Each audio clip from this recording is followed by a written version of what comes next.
24/7 hotels. Great, thank you. For this next round, what I'd like to do is, rather than have one question and the three of you answer the same question, we'll have custom questions for each of you. I'll start with a question for you, Aaron Peskin, and then others for the next couple rounds can ask a question of whichever candidate you like. Aaron, on the campaign trail, you've been talking about your willingness to work with Mayor Ed Lee.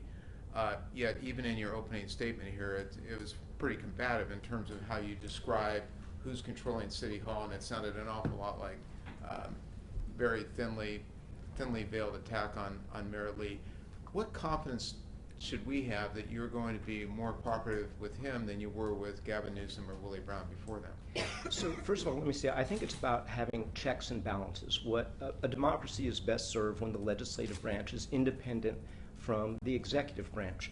When Mayor Brown and I agreed, we got incredible things done, but sometimes the legislative branch has to stand up and be able to take positions that are different than the executive branch. And the same was true in my tenure with Mayor Newsom. So I think that kind of dynamism actually can be very healthy for a democracy.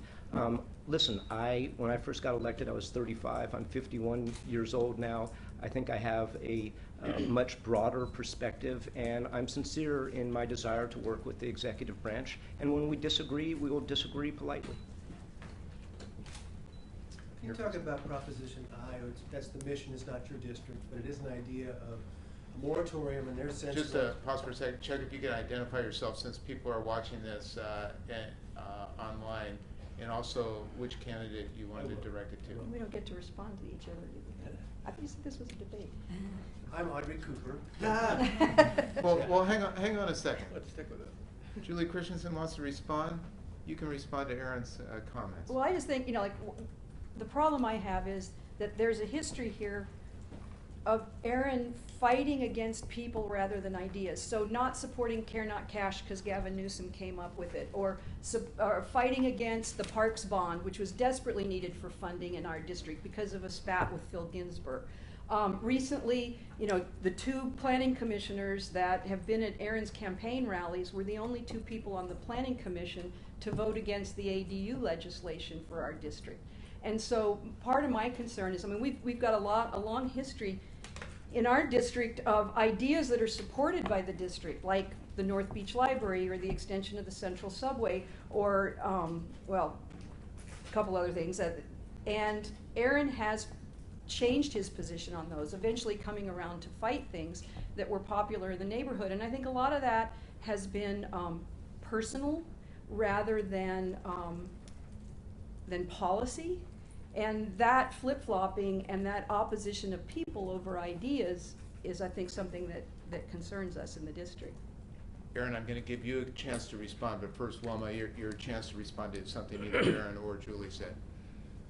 Well, I'll pass on this one. Okay. Aaron Peskin, I suspect you're not going to pass at the opportunity to say. Thank you, John. First of all, Supervisor Christensen and I go back a long ways. As a matter of fact, she supported me in my campaign in 2000, both as a volunteer and as a monetary contributor, and did so again in 2004, knowing my record and knowing what I stood for and knowing the values that I stood for and still stand for. I am the co-author with Gavin Newsom of the 2008 Parks Bond. What Supervisor Christensen is referring to is a Parks Bond that was subsequently offered, where I felt city government really needed money for operations, not for capital. It's lovely to build things and cut ribbons, but if you don't have rec directors in those facilities, it's really a waste of money, and we really need to maintain what we have. And that was the principal position that I took. Relative to ADU legislation, I'm actually the original sponsor of that ADU legislation, which unfortunately I could not get 6 votes in my day to pass. And I am delighted that it's passed, but I also note that the objections by the commissioners that Supervisor Christensen speaks to was objections about turning them into Airbnb units, amendments that Supervisor Christensen refused to take. Back to you, Mr. Nevius. I'm Chuck Nevius. I'm a columnist. I was going to mention to Aaron, and I'd like to have Julie respond as well. I mentioned Measure I, the idea of putting a moratorium in the mission, and they've talked about expanding this to the rest of San Francisco. And their thinking, as they explained it, is that we'll give this building a rest, we'll give it a little time to consider. But given the 8 Washington thing where we also stopped building, is that a reasonable idea, or is that a return to the protectionism that we've seen before? So Chuck, moratoria are not new things in San Francisco. As a matter of fact, the head of the planning department has proposed a moratorium in the Mission. Moratoria are temporary time outs to give planners and decision makers an opportunity to retool things. They've happened many times, long before I was in office, since I've been in office. City Hall failed the Mission. I am in part responsible for that because there were things in the Eastern Neighborhood Plan that we could not foresee. And quite frankly, we all know the numbers. Over 8,000 Latino individuals have been displaced from the Mission over the last decade, and there is an acute need there. City Hall should have actually passed a 45-day interim moratorium to create a space to put permanent controls in place that would honor the needs of the Mission. Because that failed, people from the Mission have gone to the court of last resort, and that's the ballot. But City Hall failed to do its job. Julie Christensen. So I think we all feel deeply for the people in the Mission that are being displaced. I mean, the artists, the restaurants, there is concern there. What concerns me about the moratorium is it's a false solution. I mean, the Chronicle gave broad headlines and good coverage to the studies that come out that have said the moratorium is not going to lower rents. It's not going to keep artists from moving out. It's not going to preserve restaurants. I think if all the energy that's been spent talking about whether we should stop in our tracks or not had actually been spent on that plan, we'd be 6 months farther along in figuring out what we need to do in the Mission. And I think the Mission is an example of exactly what I don't want to have happen in my district. I think a supervisor's job is to look forward to these kinds of changes and to try to manage and mitigate them for the benefit of the neighborhood. And we can't do it in a brief answer, but I've got examples of how I feel we should deal with opportunities and risks that come along with change. And I have a good history as a neighborhood advocate of mitigating change so that we get the most out of it that we can for our neighborhoods, but that we actually facilitate the change to the benefit of the district. Wilma Pang, your take on Proposition I. Well, I have very ambiguous about that one, but I'm talking about in Chinatown. What happened at the Mission, it could happen in Chinatown. I think Chinatown now is fearing that the gentrification and all this housing crisis.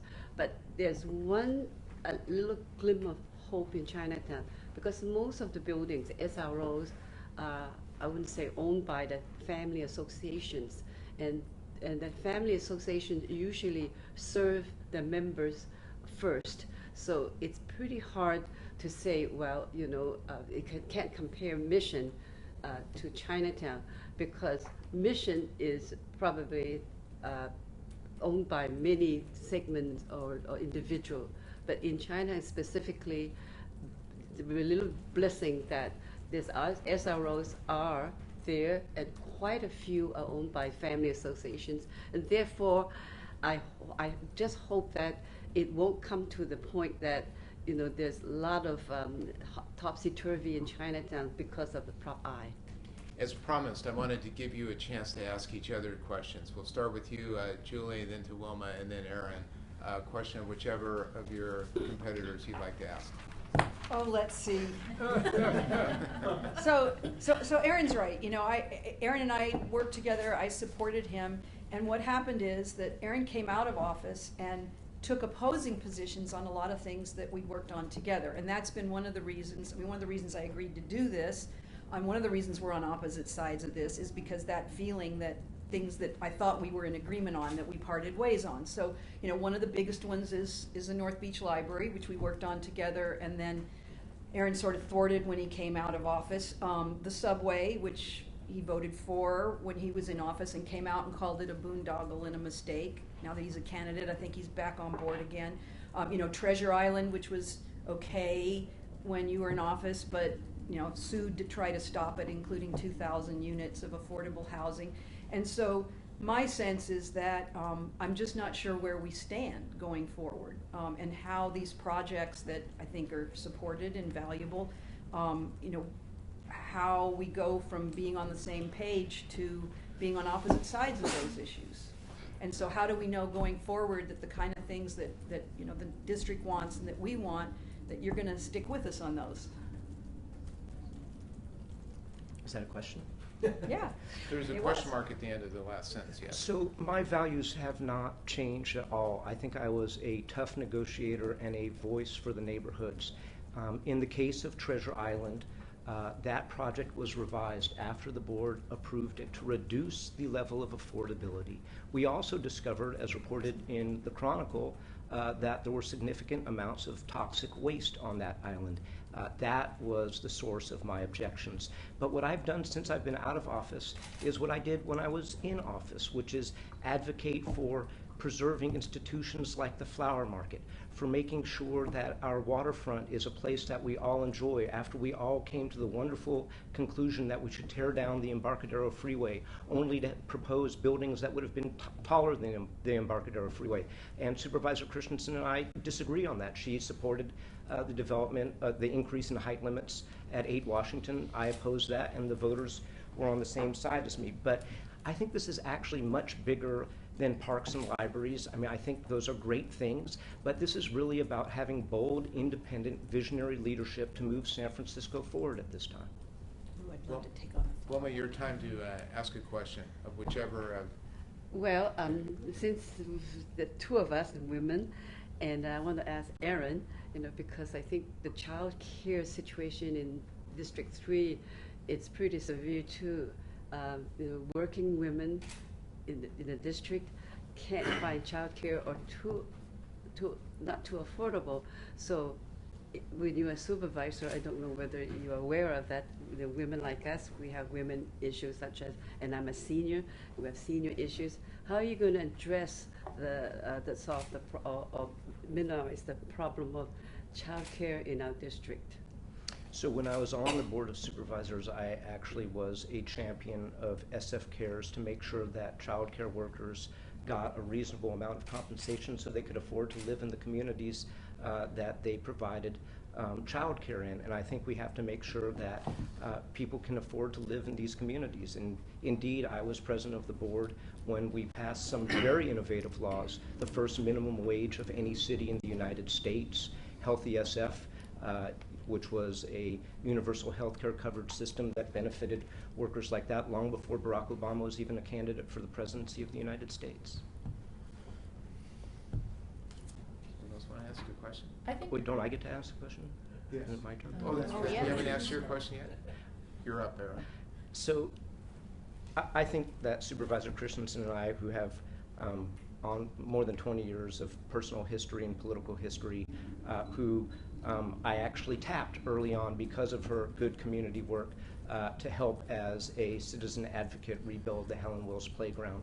And I think we both care about those kind of facilities, not just in our district, but citywide. But the question I wanted to ask Supervisor Christensen is why you oppose Proposition B for bringing additional funds to Coit Tower and the restoration of those murals. I didn't oppose Prop B, I just didn't think it was very effective.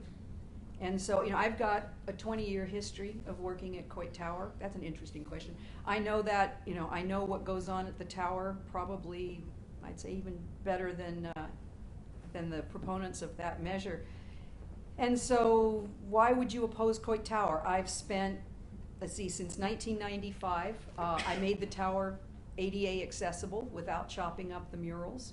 I was part of the group that designed the stairways and the grounds around it.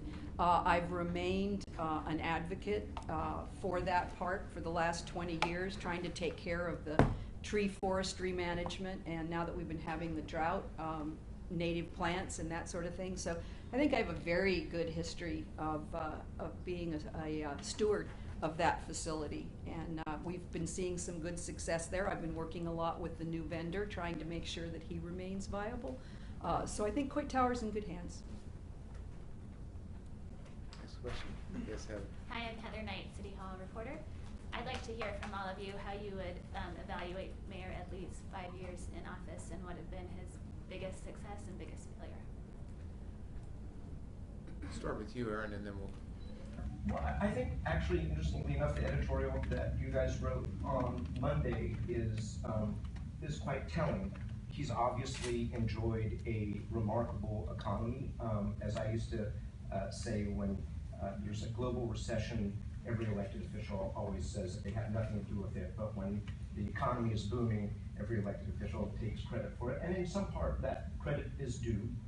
Certainly, as you remarked about mid-market, but you also, I think, said something about how he's a lead from behind mayor, and there are positives to that. Certainly, very different style than Mayor Brown, for instance, but there are negatives. I mean, the mayor's actually supposed to be a lead from in front mayor, and so I think that's those would be my comments. But I fundamentally believe that we need to have a legislative branch of government that is not a rubber stamp, that is willing to stand up and champion things that that the mayor's office, because what I said earlier, John, because of certain powerful interests, it's the people's branch of government that needs to stand up to that, and that's why I'm running. Well, Pang, your assessment of Mayor Lee? Well, I may be a biased answer. Excuse me. Well, I'm proud that the first Chinese American, Asian American to be the mayor of San Francisco, and also there are others like Kathy Tang and Kim. That I'm very proud to say that a woman, women and Asian American to be in office. That's a biased answer for me, but I think overall his rating, of course, there are some very negative about him, housing. We all blame on him because of the high tech coming into San Francisco and driving up the market, and also in Chinatown, the SROs are moving, the hipsters are moving into the SROs and pushing out families. I think that is probably a chronic problem in San Francisco, but overall, I must say that because I'm a proud Chinese American, I encourage more Asian women to run for office, and I'm proud that Mayor Lee is, that's the first Chinese American mayor. Julie Christen. So I think it's helpful to look back on what things were like when Mayor Lee took over. I mean, it's hard for us right now, I think, to remember the recession, the cuts, the steep cuts that had happened to a lot of our city departments. Unemployment was our big concern, and it was all about jobs, jobs, jobs.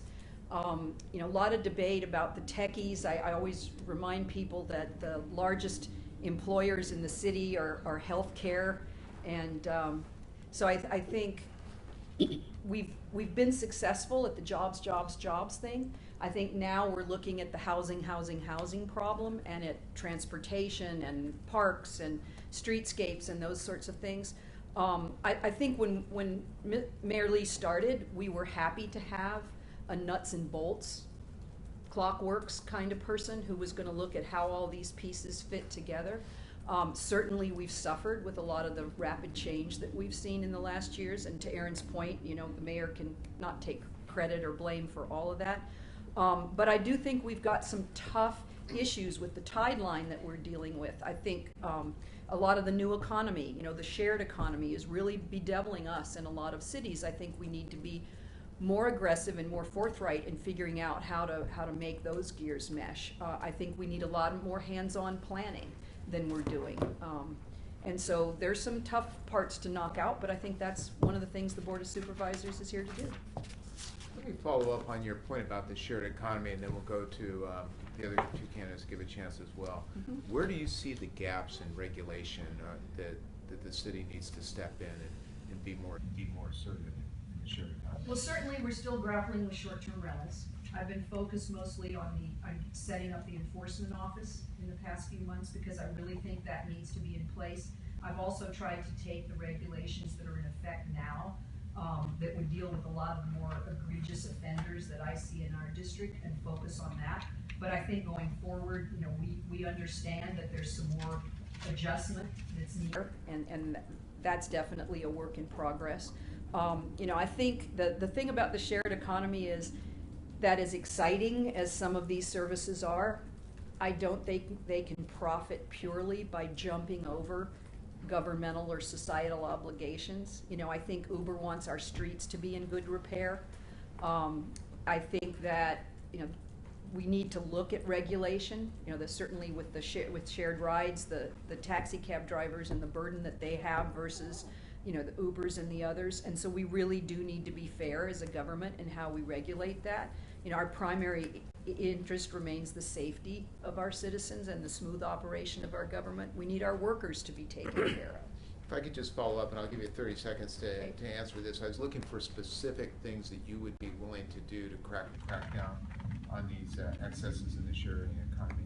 Okay, so I've been trying to preserve the split cap. I think I'm the only one of that, and still trying to hope that I can do that before we nail down regulation further. I think registration needs to advance. I think enforcement needs to advance.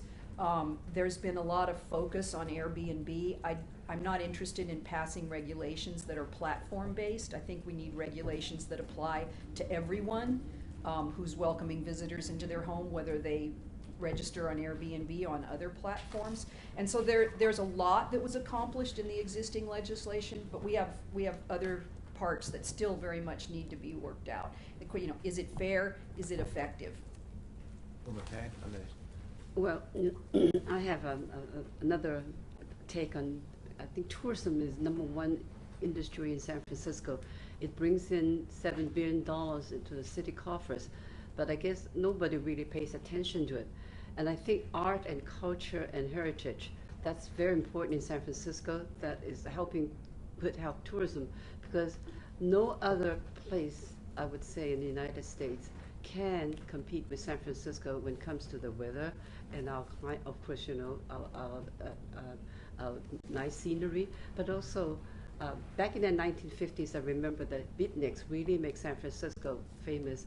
And unfortunately, because of the success of all the artists have been driven out, San Francisco can't afford any fees. What I like to do is to see that really the tourism will boom again and really become the green industry of San Francisco instead of all that high tech. High tech is good, but I think I like to see more, you know, the soul of San Francisco is culture.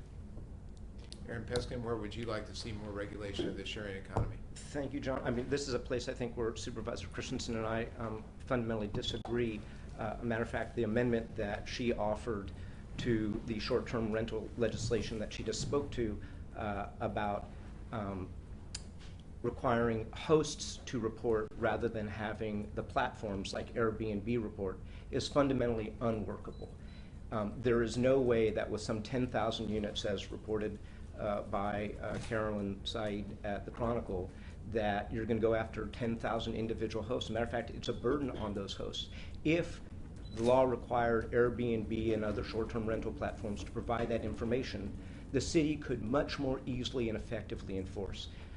There's only 600 out of 10,000 units that have been registered. Obviously, this system is not working, but City Hall, the silence has been deafening from City Hall, and we know why. They're a very powerful, connected company. That's some of the billionaires that I'm referring to, many of them supporting my opponent, the appointed incumbent in this race. And we need to have, I'm sorry for saying it like a broken record, we need to have independent leadership to stand up to that. And that's a place where the mayor and I think, would disagree as well.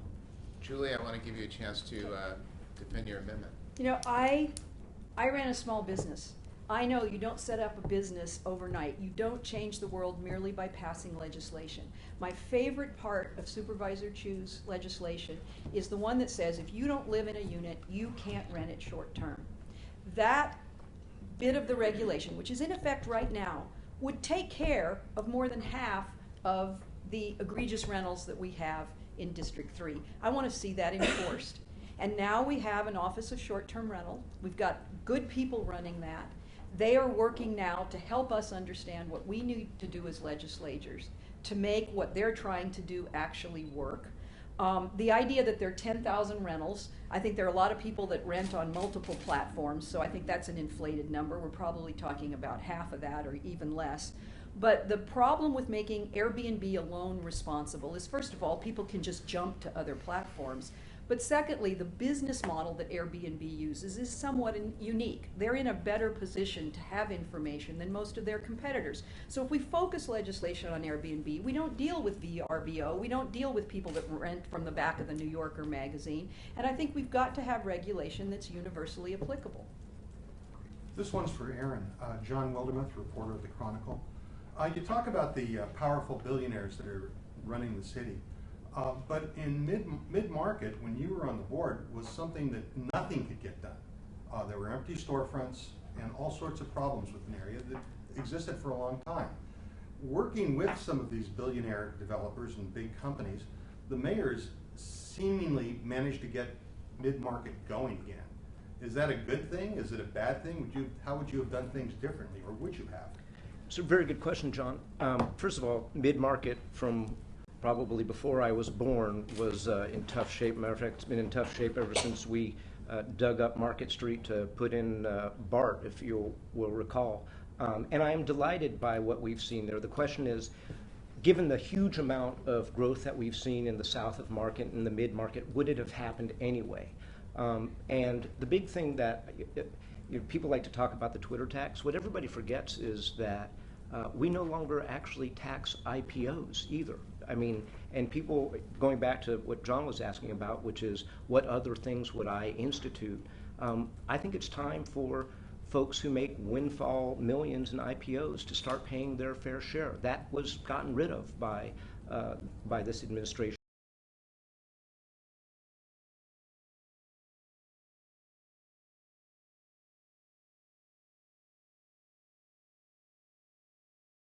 The other two candidates a chance to weigh in.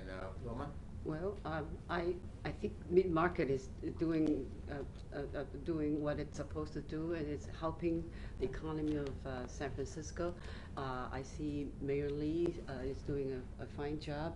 I don't know about the billionaires, running the city, but I would like to see more money, instead of forever focusing on development and housing. Because I'm an artist, I like to see more business trying to help the artists, so that San Francisco becomes an art center, a very creative art center, and also promoting culture and heritage. Julie Christensen. So I think there's a couple of things here. Societally, there's a sense of some people being left behind, of certain people making money for nothing and being able to afford things that the rest of us can't, and that's certainly an issue that we need to deal with. People want to feel that things are fair, that we're on a level playing field. But I think not all of the finger pointing at tech, whatever that is necessarily fair. I can hear people groaning. But when I came to San Francisco in the late 70s, our titans were Bechtel and Wells Fargo and Bank of America. They funded our symphony and opera. We have kind of a different group now of titans in the city. And one of the things I think the mayor has done that's really good is to get some of those bigger players to step up the contributions to our hospital, to SF General, for example, support for our homeless programs. Our really successful navigation center was funded by an anonymous $3 million donation, probably from one of those people. So I think one of the things is try to engage our new titans in the fabric of the city to make sure that they're contributing and participating, and to make sure that they're regulated in a way that is fair. Just quickly, because I know a lot of folks watching this are going to want to make substantive distinctions among the candidates. Aaron's proposal to tax IPOs, Julie, and then Wilma, do you support that? I think there are a lot of things that we need to look at. The IPOs, I think, we're looking at Prop 13 reform statewide. I think there are a lot of things that we need to look at as the economy has changed. Looking at, but what is something you would support? Potentially, but I think at this point, I think it takes, it depends. The devil's in the details as to how it would be done. I'm thinking I'm neutral in this one. Next question, yes. I'm Kai Melner, one of the editorial writers. And I'm checking readers' questions on Twitter. For all of you, overwhelmingly people are asking about housing. And then specifically for you, Aaron, I'm noticing a lot of questions from people who are asking, okay, protected bike lanes, in-law units, all of these things in the district that you weren't able to get done while while you were in office last time. What are the problems right now that you would be able to focus on, or what do you think is being missed? What do you think is not being seen, and how would you not make that mistake? So different districts are different, Ms. Milner, and District 3 is almost ground zero for evictions, and the number of evictions in District 3 have gone through the roof. And there are any number of ways that we can reduce and disincentivize evictions. One of them was the law that was introduced by Jane Kim that was passed on second reading yesterday to crack down on nuisance evictions, low-fault evictions. But I was also the author of legislation that led to a reduction in Ellis Act evictions by saying that if you did an Ellis Act eviction, you couldn't condo your unit for a period of 10 years. I think we have to elongate that to a longer period to disincent Ellis Act evictions. I think we all want to see Ellis Act reform, and I think that it is very clear where not only I stand, but where my supporters stand with regard to Ellis Act reform. I also think that rent control should be expanded to buildings built after 1979 to level the playing field, something that the incumbent supervisor disagrees with. But I think those are the pressing issues. Relative to bike lanes, I did a lot when I was in office. I was one of the supporters of the bike plan that you now see going into effect, and Marshall says I have to stop now. Oh, John, well, since I'm a renter, and almost evicted 3 times. The first time when I was a student at San Francisco State as student housing, and it was tore down so that we had to move out. The second time, so when I found something called Franklin and Union, and after 5 years it was sold, and we were of course evicted again. And the last time was last year because I live in Chinatown, and the owner wanted to move me my unit out so that he could have him living in, and I had to fight it. So since I have lived so many times being evicted, I would say that I do have a personal opinion about it. Julie? So certainly evictions have been a big thing since I've been supervisor. I think it's, they're the easy ones and the hard ones. I'm gonna need extra time, I can't talk. I've managed to stop 25 evictions as a supervisor. I got a particularly egregious property manager fired. Things we can do. There are a lot of the evictions, including the ones that my opponent has shown up in front of protesting, that state law doesn't allow us to stop. So I haven't focused so much on things like expanding rent control, which if we want to do, we have to do at the state level. We haven't been able to reform the Ellis Act at the state level, so I've tended to focus more on things we can do. So taking care of illegal evictions, we've definitely been on that.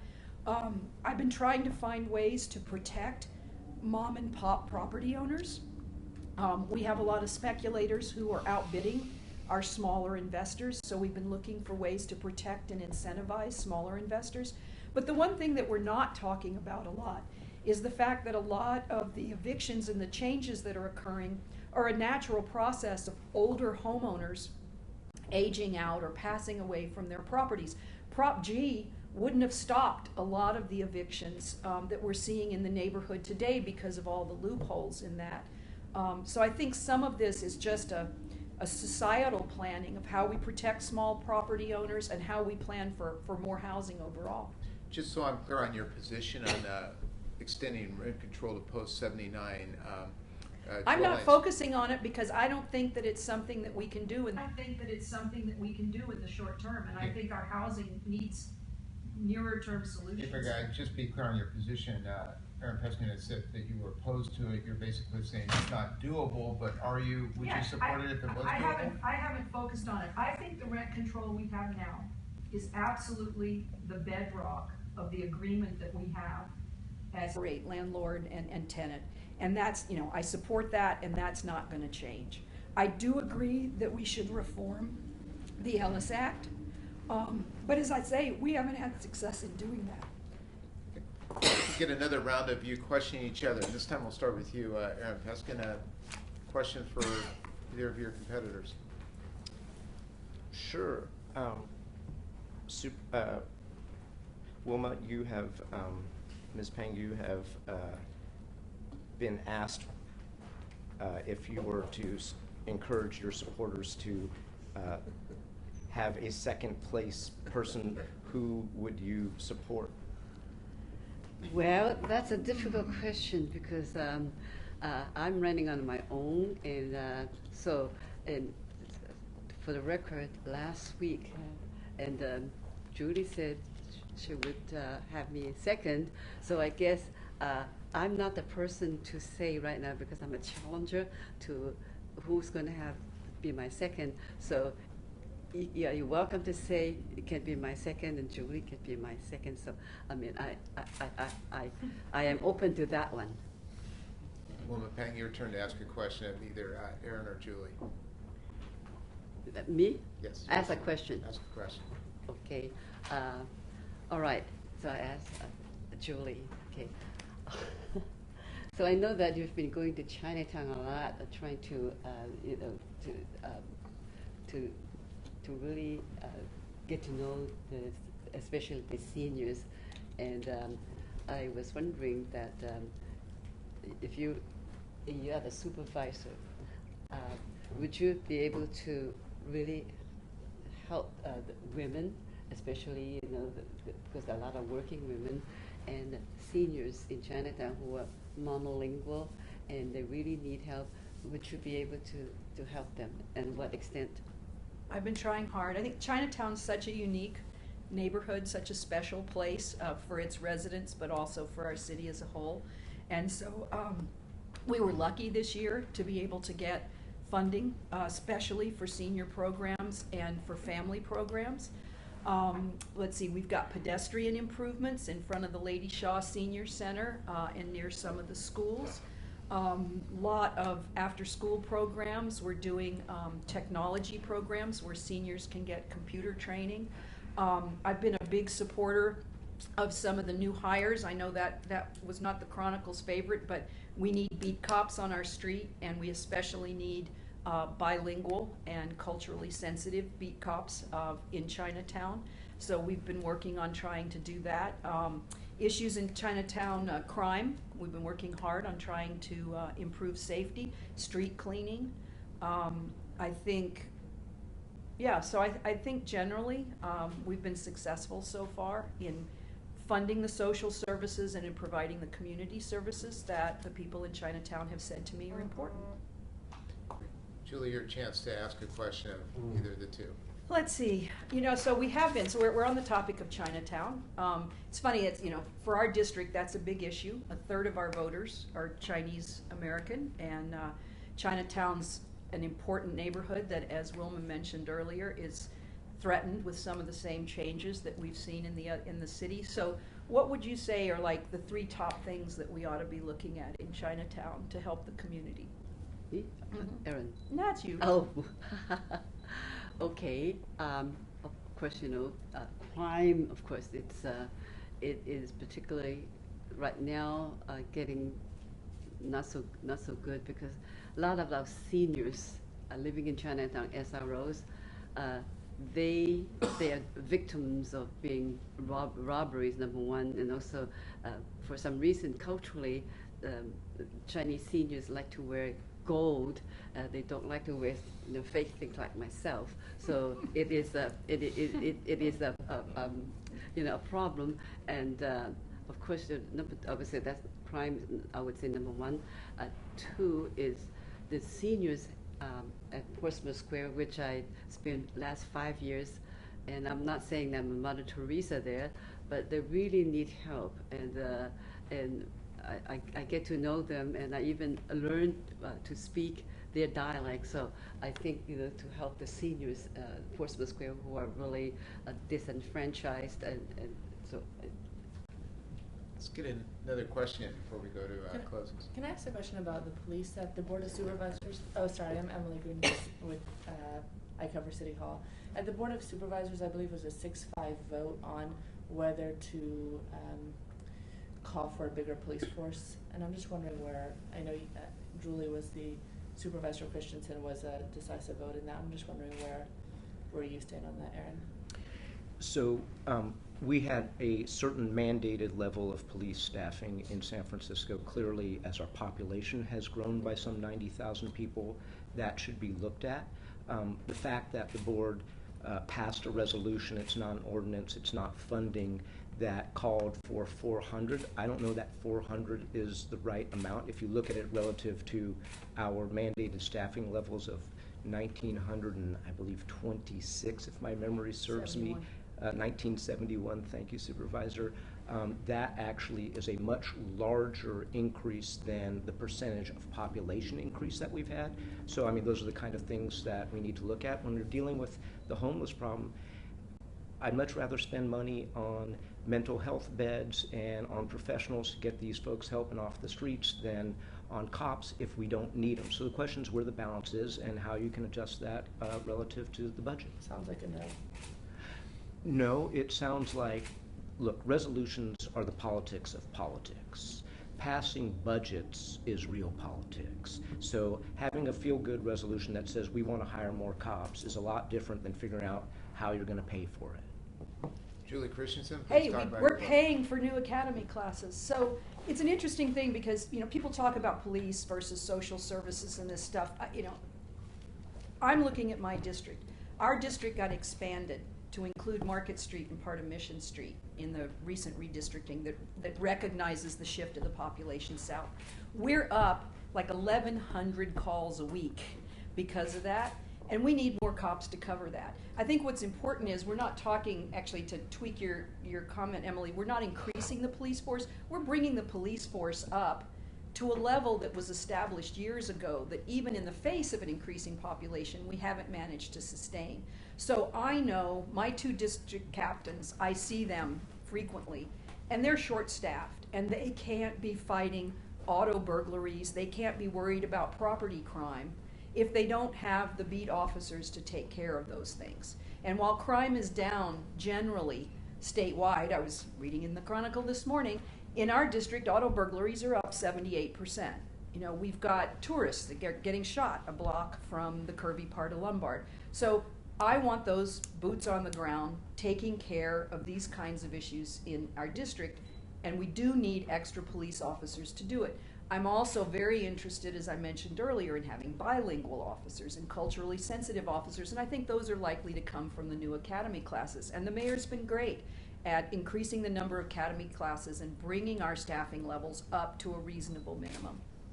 Well, our captain is David Lazar, and every month we have meetings in Chinatown, bilingual meetings, and I like to see more of the citizens of Chinatown to come out and voice their opinion, because culturally, the policeman is like a threat to them, and I think gradually the reporting crimes, which is there are a lot more crimes really under the carpet, but I like to see, to educate the seniors, especially to come out when there's robbery or when they get hurt, to tell the cops. And I think David Lazar is doing his job, and I've been attending the meetings every month.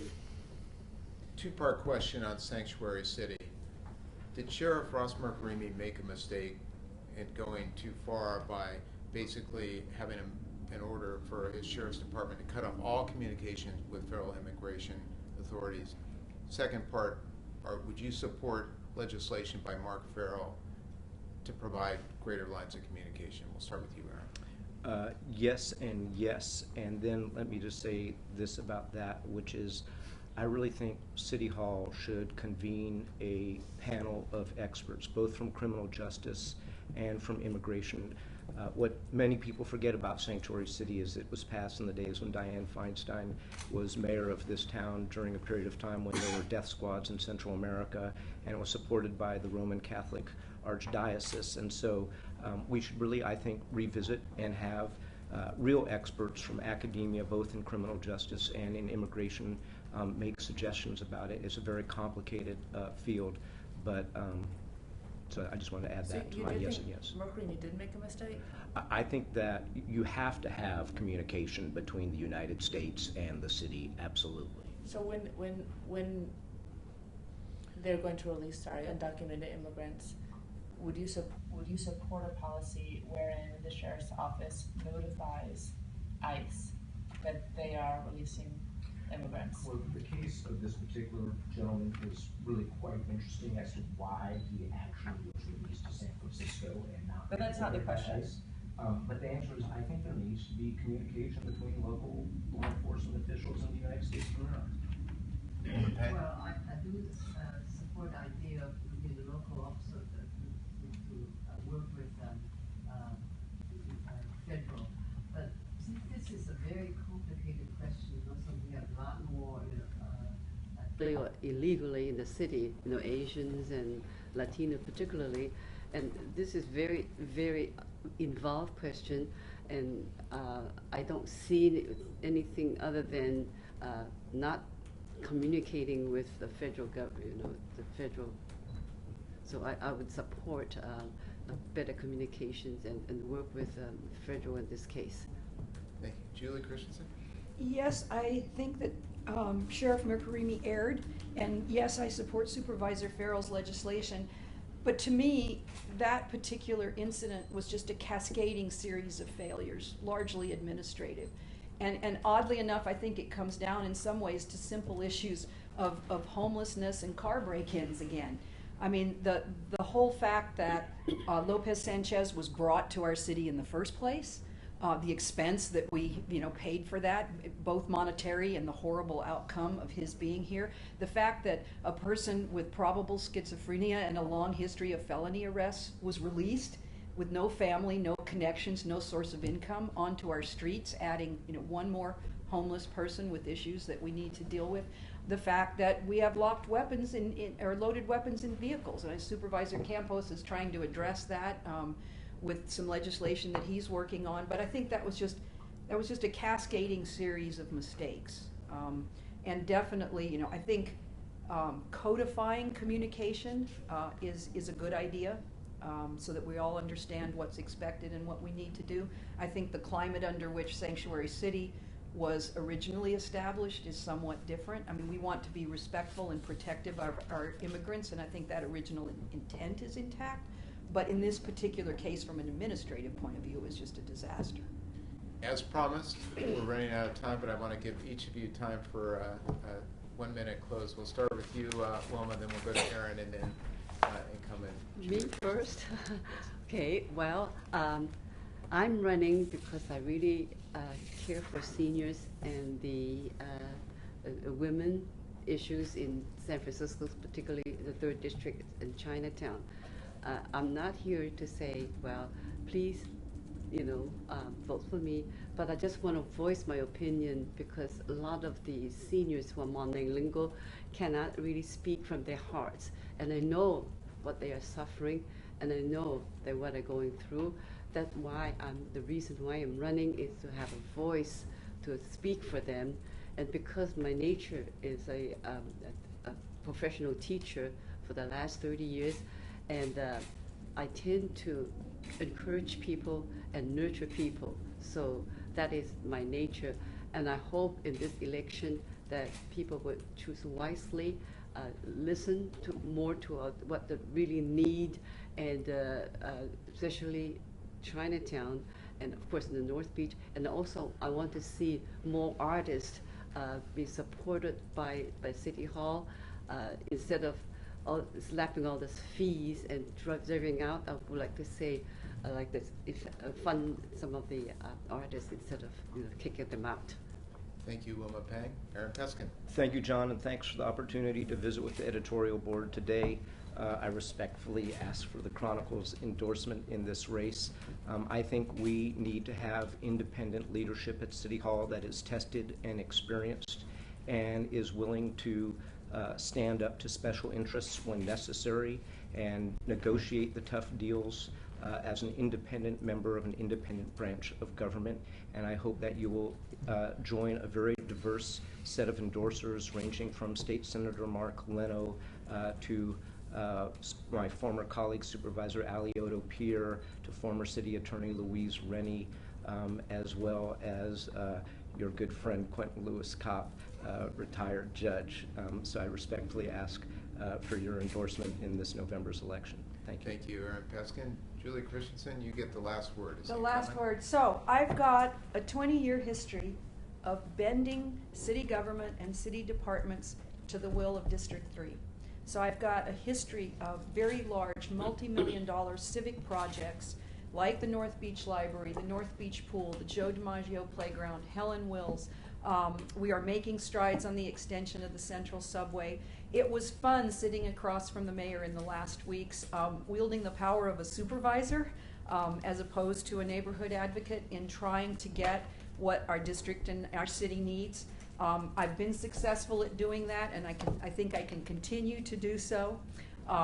This is the expert with microphones. I have experience as a professional running a business, which I think is unique to the colleagues on the board. But I'm also a planner and more of a visionary. A hammer is a fine thing to have in certain circumstances, but I've got a long history of planning for the needs of the district and to looking at the long-range vision of what we need to do to mitigate change and to take care of constituents. And I'd like to continue doing that after November. Well, I want to thank all three of you for coming in here to the Chronicle. It was our experiment with transparency and adding information for voters. I think voters will get a lot out of this in terms of the differences. So we're the among first groups. guinea pigs for this. Yeah. That's one way to look at it. I suspect there will